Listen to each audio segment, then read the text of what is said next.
T-Man978 Show Review.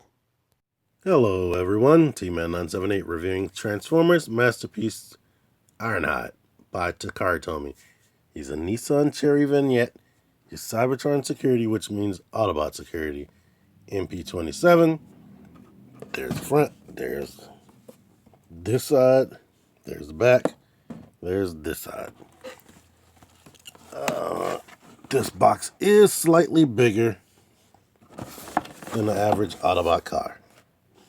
Here's Ironhide's collector's card right here, with his tech specs that are unfortunately in Japanese. For anybody that cares to see the translated tech specs, these tech specs are actually crap. Look at Hot Rod's tech specs. He's a rank 10. This is for Rodimus Prime, not frickin' Hot Rod. And his courage should have been a 10, because he was absolutely fearless in that movie. Ironhide can fit in Optimus Prime's trailer, but as you can see, he is a tight fit because I had to shove him in there a little bit. Like, he bumps a little bit, so I guess that would be dangerous. Here's Ironhide's battle sled, or battle platform in this case, because it doesn't have the treads that they had on the old one. And this is supposed to represent the top of his van that used to detach and become a battle station, a mobile battle station. This is the suggested orientation for all his weapons, and his extra face can store down here. And here's Ironhide himself. He rolls excellently. He's one of the best rolling Masterpiece cars. Straight out of the box, this thing was stunning to me because that red paint and the red plastic it matches so well. Like, the only thing right now in vehicle mode that doesn't match are these little red tabs right here. They're a little bit darker than the rest of the vehicle, but that is awesome. One thing that's disappointing, straight out of the box, it has chrome wear, and I'm not sure how well you're going to see that. But yeah, it definitely looks scratched and looks like I've owned him for a long time because that's so worn out. Every piece of chrome, even these weapons, like, that's the first thing I noticed it on, like this missile. It has chrome wear. Like, I'm probably not going to be able to get it on camera, but if you saw it in person, it does look a mess. Here's a little Easter egg. He has his old chair face that the original G1 toy had, where he had this weird face that they never used on the cartoon. But yeah, here's the back. The lights in the front, these are transparent. The lights in the front are chrome with a little bit of yellow on the front. But yeah, compare him to a regular size Autobot car, and he's close to the same length, but width-wise, Hot Rod is wider. I guess he's about as wide as Trax and Road Rage, or just a regular Datsun or Nissan. But anyway, there's that. Here's a little weapons port on his roof, so you can put this weapon in there, or he can put his regular handguns in there. And also, there's a spot down here where you can shove the guns down here, and they stay excellently. I'm not even sure where they're clicking into, but it just stays. It's just so crazy. And here's the bottom of them, by the way. The wheels pretty much stay where they need to be, and that's awesome. One thing I'm disappointed about is this little rocket launcher can't fit to the top of Ironhide's roof, because I definitely wanted to recreate that scene where Bumblebee was shooting his little cannon, but I guess you could do this. In the actual cartoon, Bumblebee was actually inside of Ironhide, which can't happen, because Bumblebee is way too big to fit inside of Ironhide. Transformation.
Here he is in his robot mode.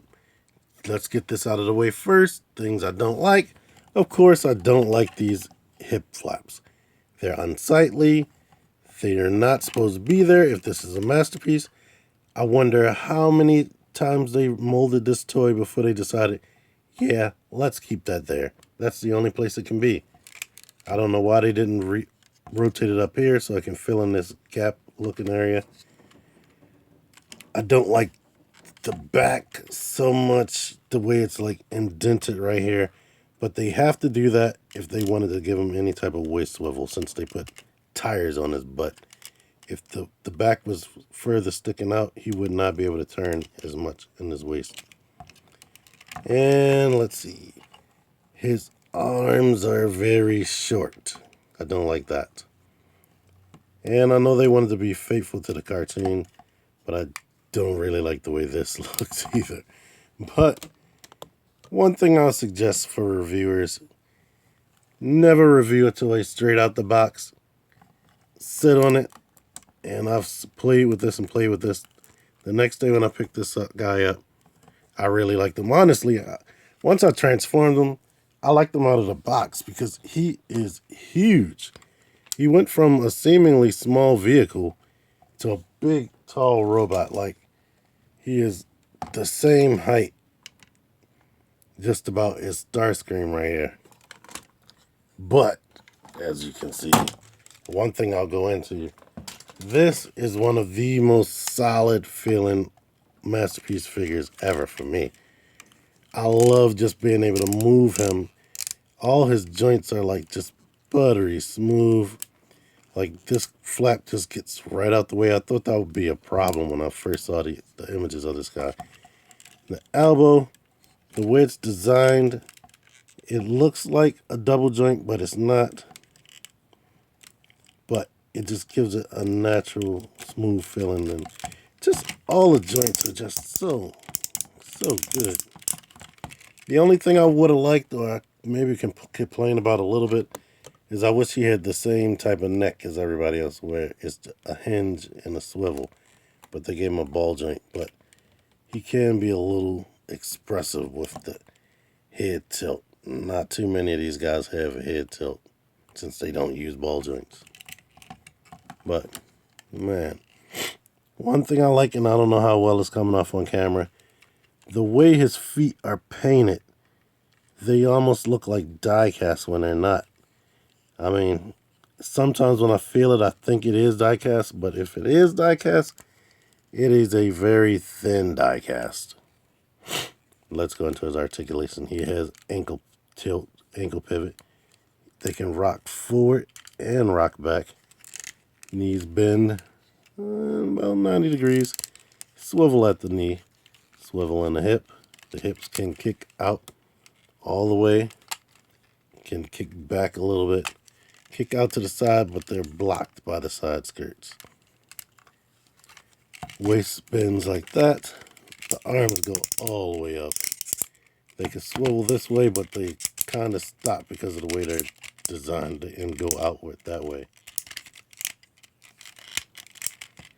Of course, bicep swivel and the elbow, wrist swivel, and the fingers open up on a pin. And I showed off the head. The coloring on this figure is very good. All of red matches red plastic, red paint. It just matches very good. The only thing doesn't match is this red right here. And let's get into his weapons. He has 2 laser pistols. He only had one in the movie. But the barrel is actually hollow, which is nice. They're difficult as ever for me to get into the hands and get out of the frickin' hand. I don't remember this episode at all, but apparently he held this static laser gun in the cartoon. I don't remember that at all. Here you go with that. If you rotate his hand in, or hands, you can put on his other little accessories. Here are his acid shooting hands. None of these accessories have any type of swivel, so I had to rotate his whole forearm to get his hand into this position right there. But he has some excellent molding on the hands. It almost looks like he has an inward moving joint, but he doesn't. For when he doesn't directly want to use his hands, he can use this attachment right here. And he also has this cannon right here. Now, from what I remember of this little red thing used to attach to this gun in his original toy. But they just have it as a hand attachment here. So there's that. Next, his little scanner. You can attach this here on his forearm. Pull this down. Grab this little cutout that he came with. Set it in here. Shut this. And now he's scanning for alien life forms or whatever the hell. Remember that time he went flying with Blue Streak and shot at the Decepticons with one of these missiles and missed? Then Skywarp just basically knocked him out of the sky. The port on his back is as big as the port on his forearm, so you can attach this there too. This missile is just kept in there with friction. It doesn't fire. I wish it did. That would have been way more fun. But yeah. Yeah, you can attach this there. You could attach it to his butt if you wanted to. Another thing you can attach to his butt, this fire, for that gassy moment. Attaches there in his back and in the forearm. What you're really supposed to do with this fire is attach it to this jetpack so he can fly. They were horribly inconsistent on the cartoon. Sometimes he could just fly. Sometimes he needed a jetpack. You never knew what you were going to get in G1. I almost forgot, but if you press the back of his mohawk forward, it loosens his face. You can take that off. Grab his extra face and press that back in. So now he can look like he's fussing at somebody. Every time I look into a monitor, Prime. Blah, blah, blah, blah, blah. Or maybe he's screaming in agony because Megatron's about to shoot him. And here's what you're working with here as far as Apollyon. The gun is a little close to his head because, of course, his chest makes his head sit up. He can't lay like flat. Originally in the movie, he's actually grabbing his leg, so yeah, that doesn't really work out for me. Here he is with some other Season 1 characters. Now with a little hot rod in the mix. And finally, here's this right here. In conclusion, I really like Ironhide. He goes from a sturdy vehicle mode that's like stays together very well to a sturdy robot that's just so buttery smooth, like I said. Now, initially when I opened him, I did have a problem with him.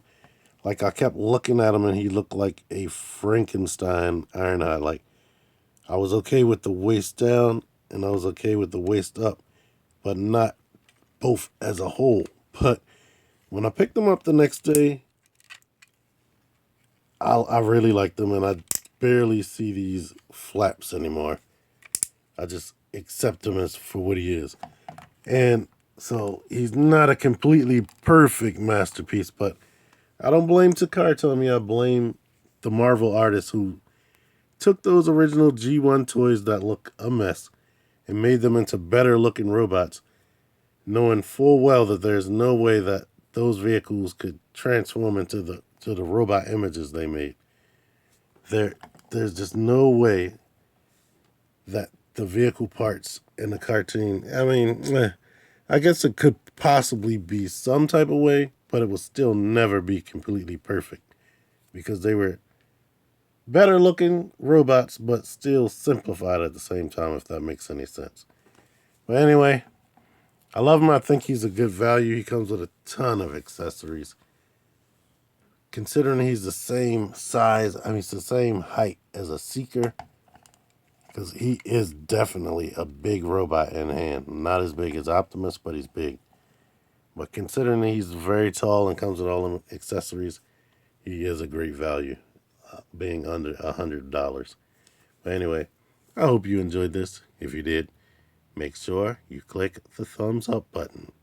Share, comment, subscribe if you haven't already subscribed. T-Man978 out of here.